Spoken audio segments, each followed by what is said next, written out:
Қалайсыздар, менің құрметті көрермендерім. Бүгін сіздермен кассаға чекті қалай ұратыныңызды көрсетеміз. Декретке миллионмен деген бағдарлама ол негізінде жақсы. Егер де сіздер үйде отырып, бала күтімінде отырып, үй жұмыстарында торт істеп сататын болсаңыздар, немесе киім тоқып, киім алып, киім сатып, сондай нәрселер сататын болсаңыздар, өздеріңізге ИП ашып, осындай жолдармен декретке шығуларыңызға болады. Мынау лайк касса деген касса.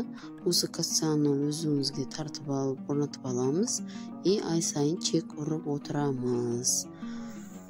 Ал кеттік. Құрметті көрермендер, лайк кассаға кірдік. White деген басып, мына жерге өзіміздің нөміріміз бен паролімізді басамыз. Добавить продажу дейміз. Көрермендер, егерде сіздерде сұрақтар туындаса, комментарийге жазып кетіңіздер. Мына жерде 1000 теңге деп жазып жүрмін. Кешіресіздер, бұл күн сайын ұрып отыратын чек 100 теңге деп сіздерге көрсету үшін. Оплата наличный деген басамыз. Вебит чек дейміз. Мына распечат дегенді басатын болсаңыздар, сіздерге чектеріңізді көрсетеді. Құрметті көрермендер, маған лайк басып, тіркеліп, келесі видеоларымды қарап отырыңыздар.